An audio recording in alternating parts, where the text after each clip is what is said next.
this is Nina Perez at Straight Talk, No Sugar Added. Thank you so much for watching. This show is created to give you resources, tools, and tips, and to discuss life topics, hopefully to challenge and transform your thinking. Today I have a really special guest with me, and he is super fun, and I can't wait to talk to him more. His name is Rob Knechtle, and he is the youth pastor at Grace Community Church in New Canaan, and he also does apologetics on Give Me an Answer. And that Give Me an Answer goes to different university campuses and really talks to faculty and students about faith and culture, right? They kind of challenge you quite a bit. Right. So he helps lead several service projects and mission trips, both locally and internationally.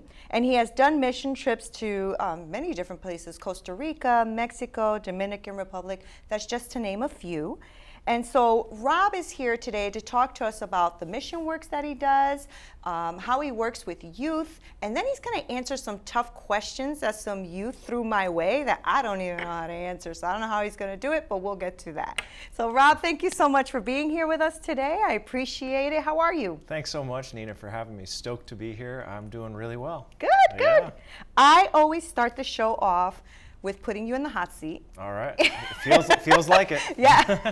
And I just want you to tell people a little bit about yourself. Like, do you have any hobbies? What do you like to do? You know, why you got into what you're getting into as far as being a youth pastor and all that kind of stuff. Yes, so I grew up here in Connecticut, was born in 1986 in Greenwich. Went to school at New Canaan High School, and kind of come full circle back. Actually coached basketball at New Canaan High School for a little bit. Worked in some different organizations there, including Pura Vida for Children at the high school. Great there. organization. And went to Gordon College in Gordon Conwell on the North Shore of Boston. Yes. And that kind of led me on a journey to become a youth pastor. And I've also just enjoyed just the adventures of that, whether it's short-term mission trips, a little bit longer term too, but also just some of the hobbies I have. You have cool hobbies. Really fun hobbies. The way I kind of look at it as there are water waves, so Right. I like to surf in the Atlantic, and although not so much in the Long Island Sound. There are sound waves, so I play the bagpipes. All right. I'm in a marching band. That's so cool, and you play them well. I've heard you. Oh, thanks so much. Very yeah, good. It's a lot of fun playing. We play for fire departments. I'm in a band called the Mount Kisco Scottish Pipes and Drums. Nice. So we have practices and shows throughout Fairfield and Westchester counties. And we'll be playing in Manhattan actually next week. Oh, nice. I'm That's playing really some great. weddings and some other festivals and So parties. you do that. I thought you did that like once in a while, but are you in a group or a? Yeah, yes. So So it's the- a so the one- season. okay. And then it's Scottish pipes and drums. So Right. you got the snare drums and the bass drum, and you're marching and Yeah. as a regiment in front of the fire department or police. That's or awesome. whatever. Do you play the drums as well or no? I try to a little Yeah. bit, but nothing too. I've always wanted to too learn, professional. but yeah. Yeah. But those pipes seem difficult. Are they difficult? They must have been hard to pick up, no? They are difficult. I mean, it took me a few years to play on what's like a recorder. It's called a chanter. And so you have the chanter that connects to a bag, and then you have three drones. So one bass Wow. and two tenor drones, and that's what kind of gives it that second sound, Oh, that that's droning underneath neat. the tune melody that you're playing. So yeah, bagpipes, and as a youth pastor, That's a following lot Jesus. of adventure. Jesus There's says- a lot of adventure in youth That's pastoring. right. And Jesus says, "I'm the light of the world." So there are light waves. So Yeah, those are the three. So So you I like just know- waves. You just exactly. follow the waves. Surf Got the it. waves. Surfing the waves. That's How do you right. like surfing? Is that like a passion or? It totally is a passion for me. It's a time of contemplation, of being still, and then also a lot of movement and getting worked by waves. Because when you go into the water, sometimes you're on it and you have a great day, and there's a lot of fun waves to be catch. Right. And then other days, it's like you just get worked, like you're in a washing machine. Right. And I you bet. just get tumbled around, and takes the energy out of you. But I find it to be just a good form of exercise for me, and a lot of fun. So hurricane season is kind of the time for it in the Atlantic. So Oh yeah. try to We're keep all the out there storms surfing. out of bay, away from the. That sounds fun though. Have you done surfing just around here, or you've gone other places around the world? Other or? places as well, yes. Oh, wow, Yeah, that's I got great. to surf and actually surfed once in Ghana. Oh, actually. nice. I surfed in Hawaii and in Canada. Oh, that's beautiful. In Mexico. Must be great to be in those different waters, right? Yes. Yeah. The water temperature difference I bet. is nice. Not to have to put on the wetsuit and the thick And rubber. that's, I'm sure, here in the Atlantic, right? Oh, yeah. Yeah, exactly. Yeah, you're not crazy. All right, so let's talk about that. That's really fun. So I wanted to talk about, because you mentioned Ghana, and I think Ghana was one of the places you had done some mission work on, right? Yes. So I know that mission work can be very challenging, and something I think that, well, for me anyway, was a little scary to do, especially for the first time. So what was your first mission trip, and do you remember how old you were, or was it something you had to do or something you wanted to do? It was definitely something I wanted to do, just because I had never been outside of the country for that long of a period of time. Mm-hmm. And I also knew that my cousin, who was in the Peace Corps at the time in Niger, just a few countries north of Ghana, he had talked to me about just some of the needs there and some of what he was doing, and I was really curious about that. Mm-hmm. And I wanted to get another perspective on how people live. And growing up as a kid, I would say that my first mission trips, if you want to call it that, were just to serve meals at a soup kitchen. Okay. Whether it's in Bridgeport or in the city or wherever. With your parents? With my parents. Oh, that's with great. Other church people and with friends. So that was kind of what sparked me to explore it more. That's awesome. I never thought about that, but that's a really good point. I think that if we did that more with our kids, right, to have them serve at the local soup kitchens and stuff, maybe that would open up their minds and horizons to serve others. That's a good way to put it. I never thought of that. It definitely helps kind of put things in perspective for me, as far as it just starts in your backyard, and then you hopefully get the ball rolling. Mm-hmm. In kind of creating that curiosity in kids of it's a really big world out there. I mean, as much as we like to say technology shrinks it, I think that the other side of it is now that's true. Big. So but you know what I think it does too, when you serve in soup kitchens and things and you bring the kids, is it takes away the fear of that unknown, right? Because I think when you don't know what are homeless people like, and are they scary, or are they, if you're not in that world, right? Mm-hmm. So I think when you go and you serve them and you see they're human beings, exactly, and they're people, and they say thank you, and they're just in a tough spot, it changes, I think, your perspective, and then you start to say, okay, this is not what I thought it was. It's not so bad, right? Because like you said, to your point about technology shrinking the world, but sometimes it also shrinks the world and it gives us different perspectives that are not real. Right. At least that's what I learned on the one and only mission trip I've been on in the summer. That my perspective about, don't go there, it's so scary. Everybody was scaring me, don't go there, it's scary, they can hurt you, they can this thing. And when I went, all I found was love and compassion and welcoming and caring. And yes, you have to be careful, but for the most part, I felt zero danger. Right. Absolutely. So I think you're right. It changes, makes you just look at it and go, okay, there's something more I can do here. Yeah, and I think to develop empathy for an issue, you have to see the human side of it, and getting there on the ground, it puts things in a different light, I think, and you recognize that, yes, these are people who have needs and whatnot, but they also have incredible strengths, and you can learn from them in a new way. As far as, I never thought that obstacle could be overcome, but watching that person do it, I think that can connect with you and help you reframe whatever challenge or issue you're going through. That's a good point.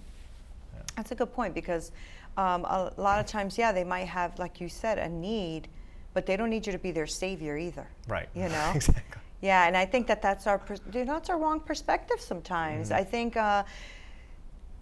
sometimes in America we just have too many options and too many choices, right? So we think that we know what other people need and want, but they don't. Like half the time need or want what we think they need, Like they don't. Like I was 10 types of cereal isn't necessarily better than 2 types of cereal. If you got 2 really good ones. Yeah. Oh my gosh, isn't that true? Right. Like I was talking to a friend of mine who was doing some work locally, and she had some women come over, very affluent women who wanted to help these other young girls who were foster children and all that.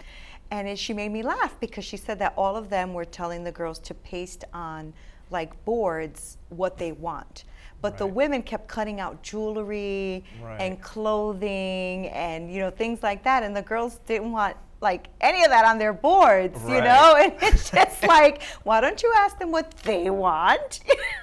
You know? But I think we do that too in missions. Like we think we're going to go and help them. And then we realize that we're the ones that needed the help. Right. You know, the change of perspective, the change of our view of how we see people, you know, and then you also cross racial barriers too, you know, and it doesn't become about if that person is black or white or Hispanic or whatever. It just becomes about humanity, you know, and that's why missions is so beautiful. It really right? is. Yep. So I know that it's a challenge, and I know that recently you guys went to the Dominican Republic. We did. Yes.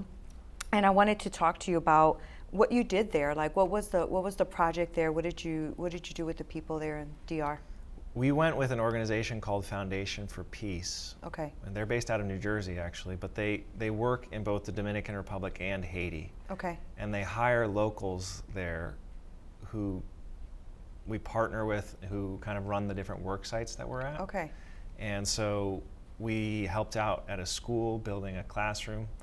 And what's really cool, what I liked about this organization is the way that they not only invest in the community, but they ask first what the needs are, what the priorities are, and they try to go with what the local leaders say.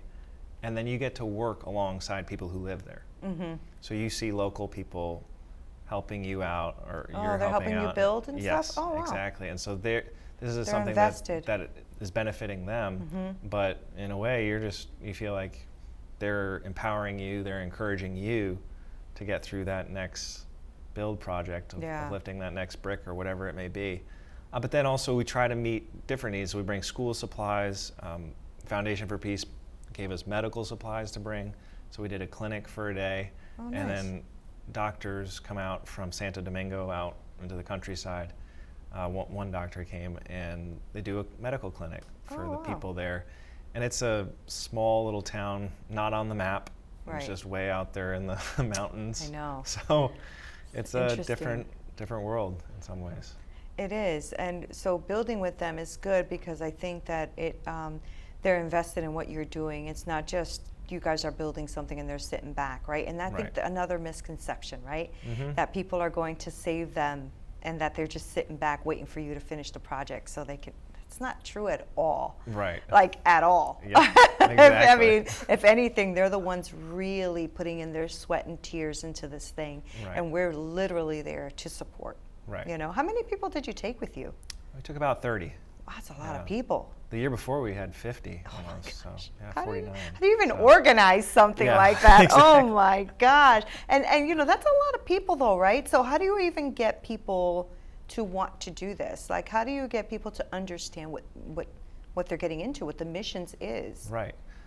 They have to hear the stories from the people who go, and that's part of the challenge is the storytelling of what's happening there and who's both living there and seeing what's happening when we're not there. Right. And then we report kind of what they need, what's the next project, and to show people that Foundation for Peace, this village El Batey that we go to, there's been good work done there in the past, and they're hoping to complete certain things like the community center and a second classroom there. And so we're going to be returning in 2020. Oh, you are? In August. And it might be our last trip there because they view it as this is for a time period to empower community and then move on to somewhere else. And so right now the focus is moving more resources to Haiti and to that side of the island, depending on how much need is there. So El Batey, you've been there once or twice? Twice. Oh, you've been there twice? Yes. Okay, so this year was building what? What were you actually building? A school, like a classroom. Okay. Attached to the school, and then a community center. Okay. And then part of the model is that it would be economically empowering to the place as well. So they're trying to put in a baseball field and just another kind of commercial venue there, because baseball is huge there. Pretty big. Yeah, it's business huge, in the DR. And it is in the DR. It's funny because you cross the border and it's soccer in Haiti. Right. You know, and it's like literally a line that separates the two. It's Exactly. so funny. Yep. But okay, so El Batey was last year, El Batey was this year, and El Batey is next year. That is your completion of that. Correct. You're thinking. Right. Right. Yes. And so El Batey, and I know you've done Mexico in the past as well. Yes. Now that one I know you did for many years. Yes. Or you guys did your organization. Yes, that was did, right? with Through Grace Community Church. I believe that was 8 or 9 years. I was there for two or three of those years. Okay. So Yeah. And what made you move on from that to now El Batey? Was there a pull or a calling? There was a pull as far as some of the personal connections. Okay. With Foundation for Peace, but also too with the work being done in Tijuana, Mexico. It seemed like that it was a timely transition it was coming to an at end. that point. Okay, got it. And politics aside, that area as well is kind of a difficult place currently, but it was something where we decided we'll go in this direction, and then we'll see what's next. And it seems like that's going to be the right same direction. case. Yeah. Right, yeah. So you've been happy with that? Yes. Yeah. Yeah. And so how is Still it? working on Spanish. Yeah. Oh, please. You speak better Spanish than me. Now, are you looking after 2020 or even in between? Because I know that taking 30 to 50 people is a big task, right? So do you only do those trips like once a year? I mean, I'm sure that it's difficult to do more than that. Do you do just one? We try to. I'm hoping to expand it even more, because we'll do a domestic trip as well. Last year it was Appalachia area of southwestern Virginia. This year it'll be Philadelphia. Okay. As well as we're just trying to have monthly trips or monthly service projects too. Oh. So we work at serving meals at New Covenant Center here in Stamford, and with the filling in the blanks here in Norwalk, and there's one other, Connecticut Food Pantry, as well, who we've also been partnering with, just as different ways that we can get kids out and serving. Yeah, that was going to be one of my questions actually. How do you get these kids involved? Do people understand when you go to these mission trips? Do you feel like they're all ready to do mission trips? Like, do they understand the impact of the work that they are doing, or do you sometimes find that people don't always actually grasp what a mission trip is? I'm sure you probably get a little of both, right? A little bit of both. There are certainly growing pains. Yeah. The first time, because your expectations aren't always exactly with what's actually happening. Right. And I think the disconnect, whether it's the Wi-Fi's down, or the cell phone service is no more, or just the pace of life there. The pace of life is slower. Yes, exactly.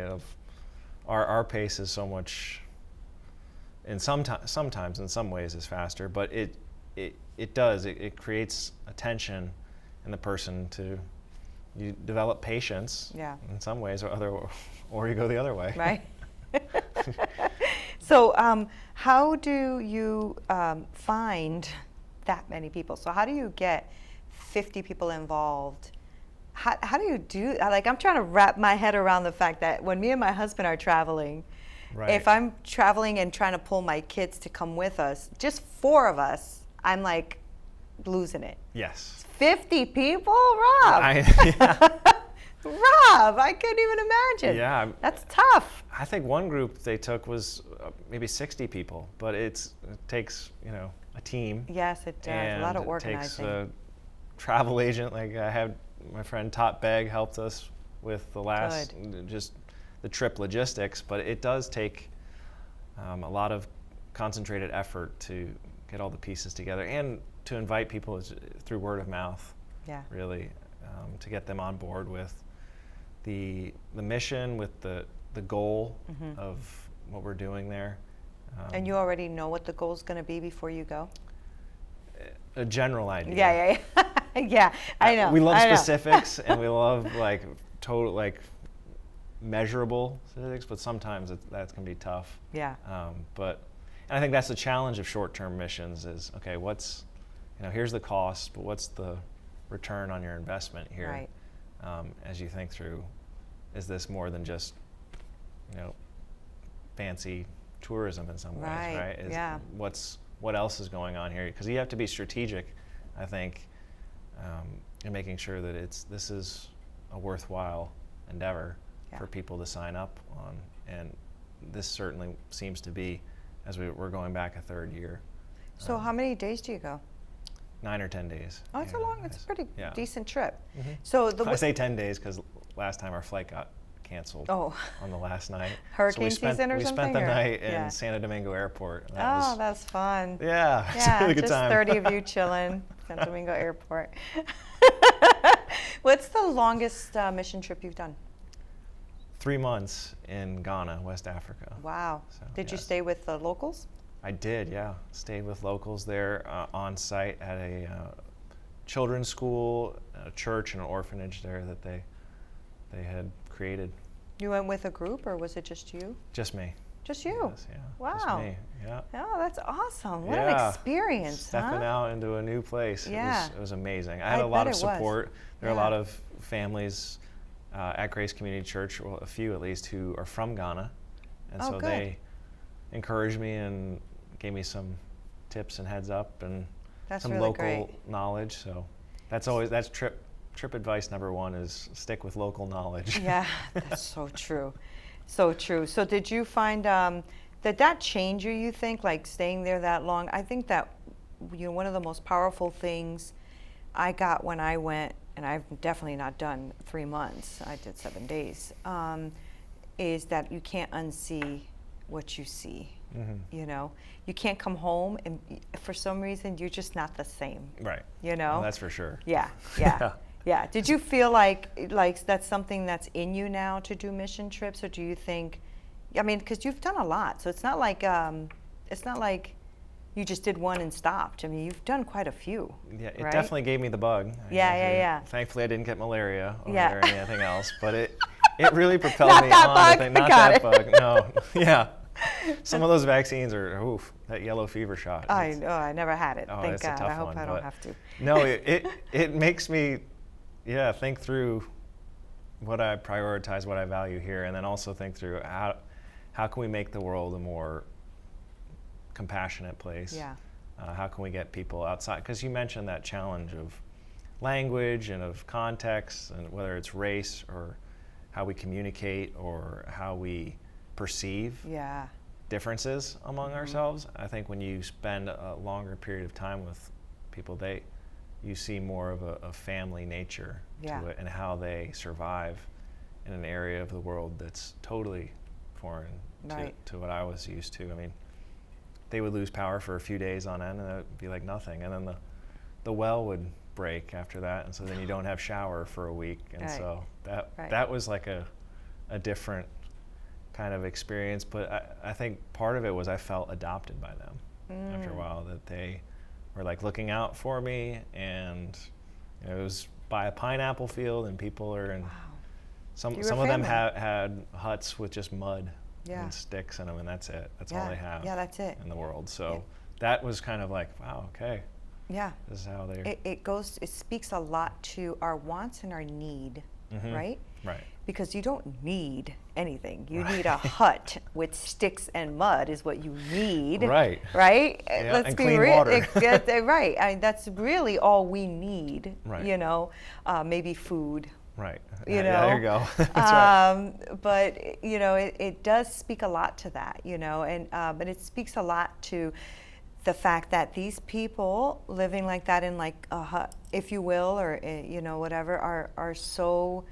They're so human. They're not savages. They're not, uneducated. They might be uneducated in that they haven't been in a university, if you're going to call that the education standard, right? Right. But in reality, they're smart. Yes. They're resourceful. They're strong. I mean, they built a house out of mud and sticks. Right, exactly. And we're sitting here like, oh, wonder where my remodel's going to be done. You know, Right. I mean, it's a big difference. It is. Definitely. But you can't unsee it, right? So I'm sure that was impactful for you. It must have been hard to leave after 3 months too. Oh, it was. I mean, this friendships there and the people there were so communal. Right. And that once you were in a certain area, this was your place, and you were part of it, and you depend on other people to survive. Did you realize how much you adapted? I think coming back, I did even more because I lost 20 pounds and was sick a little bit once I came back, just because it was such a reorienting. Yeah. Whether it was diet, weather, the pace, whatever it was. Did you want to go back? Yeah, I mean, there were certain parts of it that I do want to go back, and other parts from like, wow. I'm glad I'm not there, right? I am thankful for a flushing toilet. Yeah, right? And some other things like, you just see how many luxuries you have in some ways. Yeah. And I don't have to sleep under a mosquito net. Sometimes that helps. Yeah. But, you know. I bought a mosquito it was fun. net It was with like me a fort, too. you know. Yeah.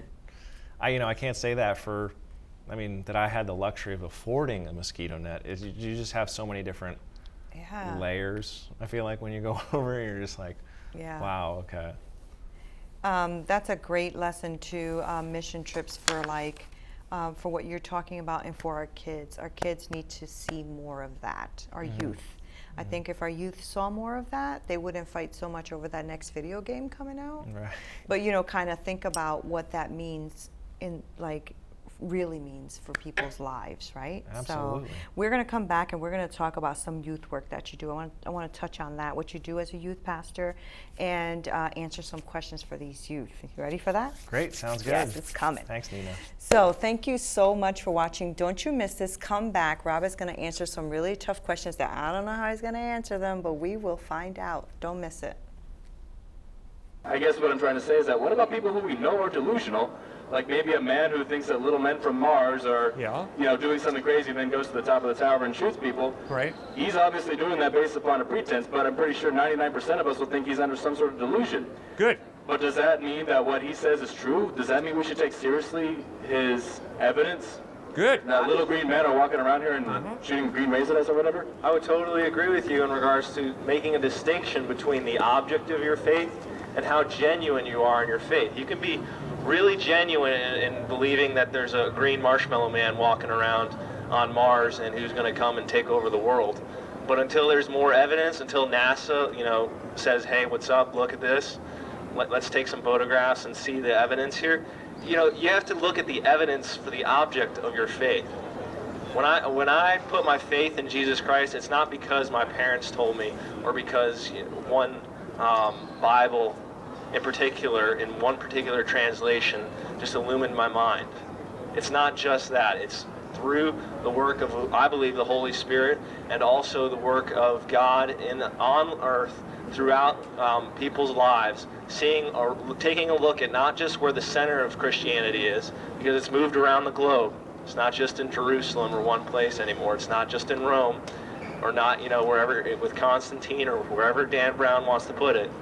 It's not just around that area. It's moving and working around the globe. And so I look at the evidence for the reliability of the object of my faith, or the person of my faith, which is Jesus Christ. Hi, and welcome back. This is Nina Perez at Straight Talk, No Sugar Added. And we have been talking to Rob Knechtle about missions trips and the youth and how to get them involved. And it's been really wonderful. So we want to talk right now about the youth work that you do, because you have the mission work that you do, which is fantastic. But you're also a youth pastor. Yes. And I know that's easy job. Oh, no, easy peasy. What ages do you work with? Basically from 9th grade, well, with some of the clubs that we do Capernaum Club at Grace Community Church. I partner with Julia Hughes, and so that's for some younger kids, but mostly 9th grade all the way through college. Oh, wow. Yeah. Through college or up to college? Well, most of the kids in this area Away. Okay. But some are still here. Oh, that's great.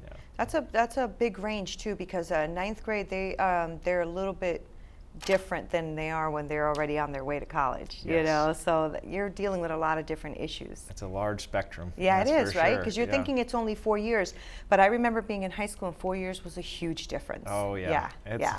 And the gap just keeps getting, Yeah. Oh yeah. bigger. Yeah. Absolutely. So, how do you help? Because of that large spectrum, right? Like, how do you help the youth understand faith and culture? Like, and I'm sure you get a lot of tough questions. So, can you think of a tough question that you might have been asked, or something tough that you deal with this age group? Am I loved unconditionally? Oh, wow, that's deep. That's a big question. I think existential Yeah. for anyone who's coming into high school and who's Yeah. getting more independence, and through learning they're making mistakes sometimes, and so they're dealing with some of the consequences of those.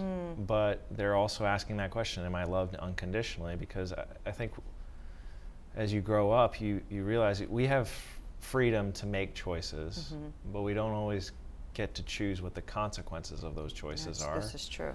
So it's some growing pains, but under that question of am I loved unconditionally is, do you know me? Do you know what challenges I have, or what passions, interests I have? And to be able to help someone discover that in themselves, because God's given everyone a talent. God's given everyone a gift from the Holy Spirit. Right. And so it's part of a person coming alive is realizing what your gift is and how that meets a real need in the world. And that could be tough, because in ninth grade, I didn't know what I knew at 20. I didn't know what I knew at 30. I didn't know what I know at 40. Right. So sometimes that I think that gift can change or evolve, right? Or you get better at it, or you discover that you have maybe more than one. Absolutely. Yeah. And you can, as you said, there's different phases of life where one door shuts and another opens, and you get to walk through that one. And it's a matter of paying your dues of, with the little that you're entrusted. Then if you're faithful with that little, then maybe something bigger will come along eventually, but right. You never know. You never know. And I think that's the hard part, right? Is being okay with A, that you never know. Right. And B, that maybe something bigger won't come along, and that's okay too. Right. I think one of the harder things right now in the culture is that you have to be the best, and you have to have more. Right. And everything is about having more friends or more money, or be more popular, or more. And Right. I'm like, when does more stop? Absolutely. Yeah, that's tough. And I'm at 40 plus saying that, but I can I can imagine myself back 14 years old and thinking, what am I doing? What's my purpose? What's my point? Right. So those are really tough questions. And when they're asking you about, do you know me, and the passions and stuff, are they asking Pastor Rob what that is, or are they asking you how God sees them when they ask those questions? That's a really good distinction, because I think that oftentimes they're looking at, okay, well, here's my story, but how does it fit into the larger story? The story that God is love, that Jesus really did come to earth as a historical person and did these incredible things, meeting real needs, whether it's hunger, illness, emotionally, and the spiritual realm, and all that entails.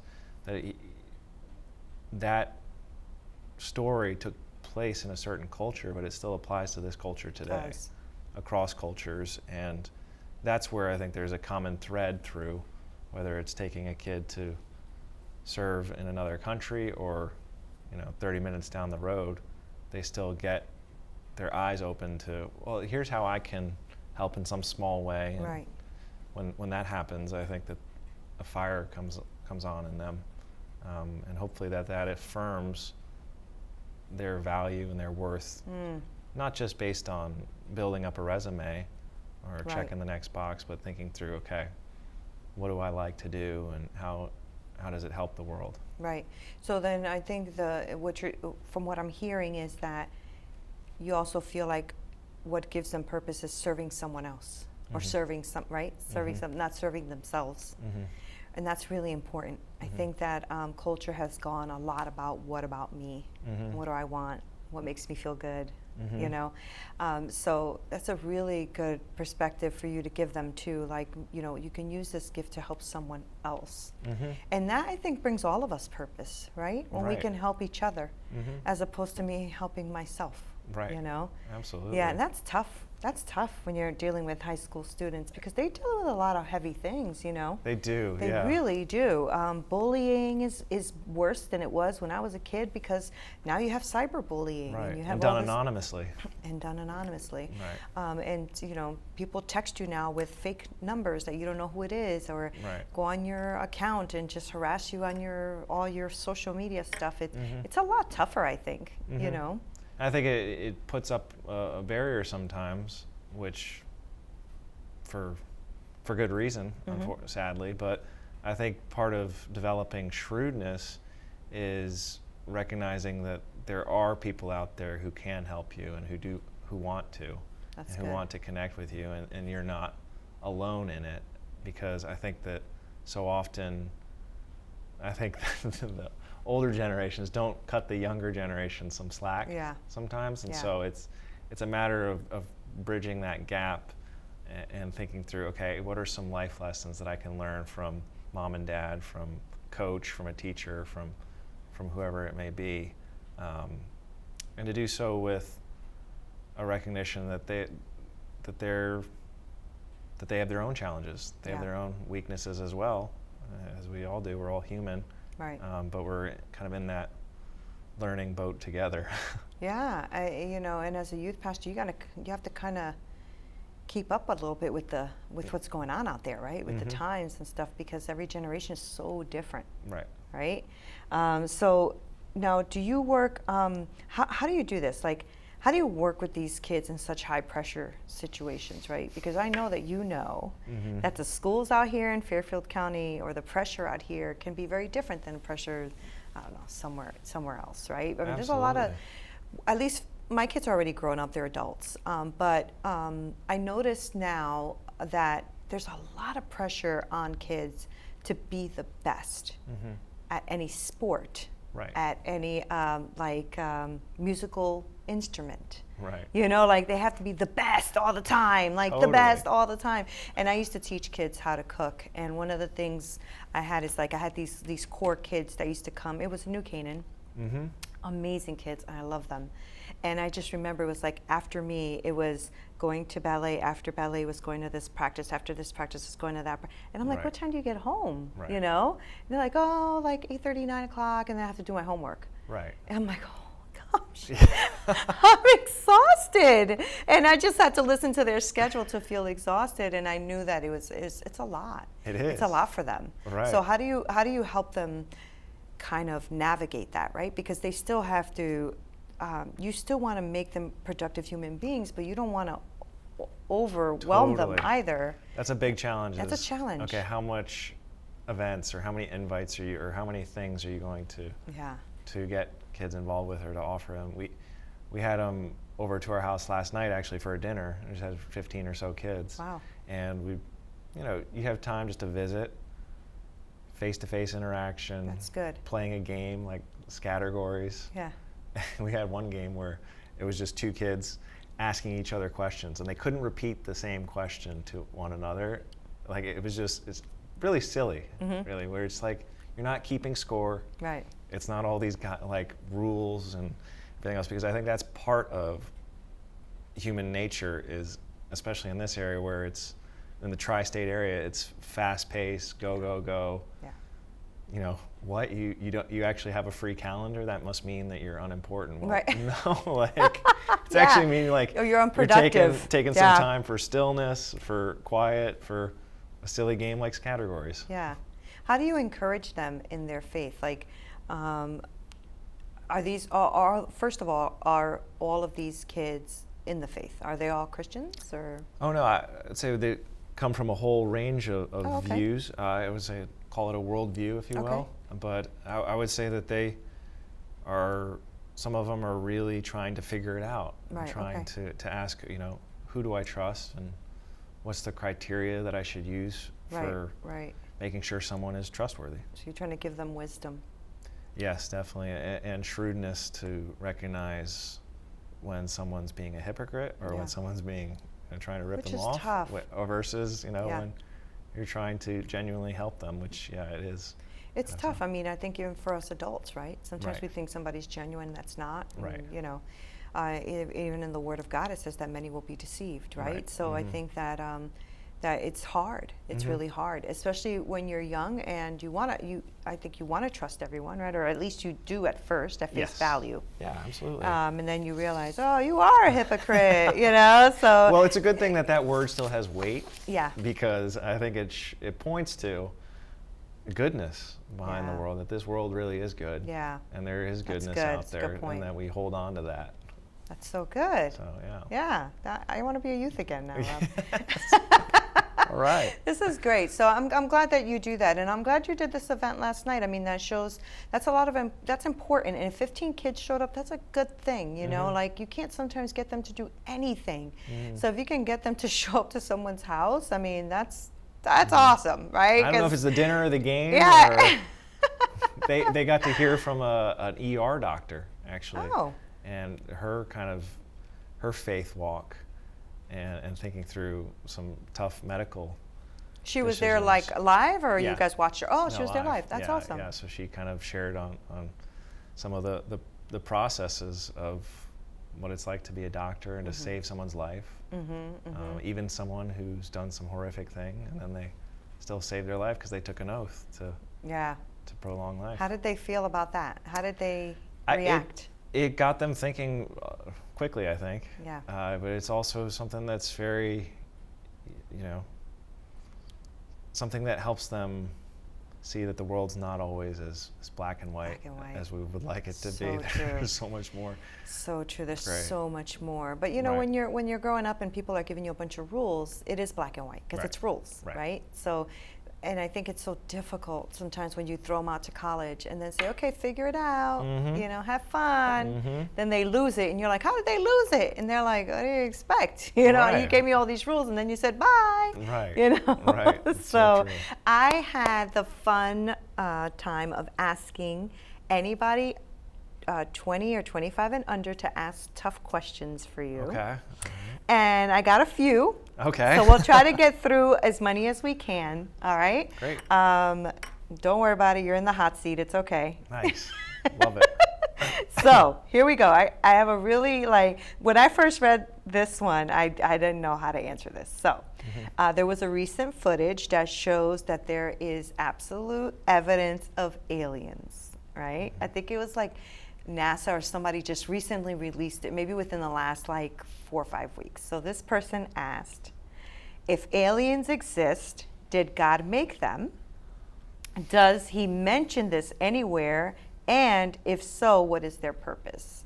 That's a heavy loaded question. That is a good question. First of all, we got to start with the alien part. Yes, I mean, I would love to see that video. Exist? Yeah, I want to see that. I was looking for. I'm like, where is this video? Yeah, I would love to see that. But supposedly from NASA. there's this evidence out there. I mean, there's always evidence of everything, right? Except when you try to say Jesus is real, and they're like, "Where's the evidence?" Well, I'm like, "Come on, we can show you that too." All right, so this is absolute evidence of a visual recording of an alien or some UFO or what it might not be. Right. To that point, I would say that Scripture, in particular, I guess we're talking about the Old Testament at the moment, is silent on certain topics. Right. For example, dinosaurs. Right.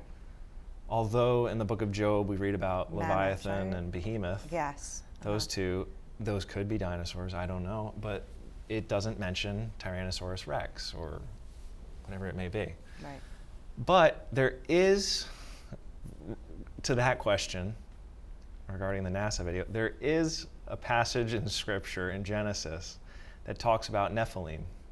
Okay. And these are beings that fall from the heavens, fall from the skies, towards earth, Oh yeah, I read And about that. I there's didn't a know little what to make of that. controversy around what exactly they are, if they're angels, spirits, half angel, whatever it may be, because it talks about them as different than Son of Man, than human beings who have the breath of life in them, God's breath. Right. Hawaiians call it aloha.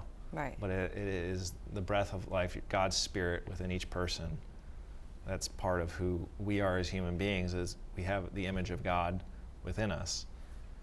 Not in like this section or this section, but just within our soul, within our personhood. Right. The Nephilim are, from how I see it, is somehow different a little bit. Okay. And I don't know how God created them. Don't know exactly what they are, but that could speak to that question. As God is the creator of all life and creator of all things, so that could be a possibility. So, you know, it's true, right? I mean, it's very hard in our human understanding to understand, you know, that I mean, especially like I read that too, and now that you said, I'm like, oh yeah, I remember that. I remember reading that, going, what in the world? Exactly, I know, right? I can't read into it too far. Right. I mean, I just didn't know what to make of that. So I'm not saying E.T. phone home just yet. Yeah. I hear you. I hear the reservation. We're good. So then that answers the rest of his question, because he says, does he mention it anywhere? You said maybe in Genesis. We're not too sure. And if so, what's their purpose? And we don't know, because we do not know, right? You can't make something up. So that was good. Okay, that was good. Okay, so here, so here's another one. Okay, so then to that, I guess the question is, then what makes God God? Like, who made him, or who put him in charge? That's a great question. But it's a little circular, right? Because we hold to God being eternal. So God doesn't have a beginning or an end. Right. And that's hard for us to comprehend fully, because we are finite and God is infinite. So God is timeless, God is outside of space, God's immaterial. Right. So God, as the creator of this, is outside of all that he's created. All the realms, right. So it would be like saying, can God make a square circle? No, God can't. God can't break into those logics and say, you know, or a married bachelor. It's going against the very definition of how we hold to who God is. Right. And God doesn't play dice with the universe. Right. To quote Einstein, that's Einstein's quote, God doesn't play dice with the universe. Now, he was talking about quantum mechanics and all this other branch of knowledge. I'm like, wow. But if you think about Einstein's theory of relativity, it's time, space, and matter are co-relative. They came into existence at a same point, a single point origin. And if that's the case, then there's a mind outside of that created that. And so that would be God. So you can't keep going back and saying, well, who created God? God is the first cause. Right, because I would think that if God is created, then he would be finite too. Exactly, and it would just be because he would be created. Ad infinitum. Okay, well, who created the next one behind it? Yeah. It's true. You can go down a dark hole just doing that. That's to infinity true. and beyond. Yes, seriously. Buzz Lightyear. Very wise, Buzz Lightyear. Okay, that was good. So then I guess this kind of goes. Okay, this is the next question. I guess kind of goes with that a little bit. It says, how did he even become? Which you kind of touched that a little bit. And I mean, I know he was a baby, so I guess at this point, this person's asking about Jesus, right? But he had to come from somewhere too, didn't he? Like, who created the creator? I guess that's kind of like, Right. So, as a Christian, we hold to that the universe is an open system, that God created it and is supernatural, above the natural law. So it's perfectly within reason to say that God could place a human being onto this earth. Yes. Yes. In whichever manner he would. Not that it would contradict the law of nature, but that it is an intervention. It is a suspension of if that the virgin birth and all of that. That's God working a miracle in the world. Right. And you're going to have to take that as I'm trusting in that as the miraculous. Right. Something I can't explain fully or break out a test tube and show you how that is. But I think it puts the infinite and just the overwhelming omnipotence, the all-powerful nature of God on display. That's good. Why do you think we tend to see less miracles now than we did in biblical times? Like, it seems like, not that the Bible is full of just miracles, that's not true either. But I feel like we see less of it now. Do you think that's true? Do you think that what I'm saying makes sense? Yeah, I would definitely say that seems to make sense. I think that, as creation gets further and further away from a time perspective from the fall, that there would be maybe some less instances. Not that I'm saying that there still aren't. I think there are. There very much are. So I think that that's part of the grappling of faith of saying, okay, well, we're getting further away from the fall and closer to Judgment Day, and what does that exactly mean for how we see miracles or we don't see them? Because I think that when you recognize just how fine-tuned the universe is to sustain life, you're just like, okay, there's so much miraculous stuff going on here. So much. It's true. I have a tough one for you. We don't have too much time, but I do want to ask it.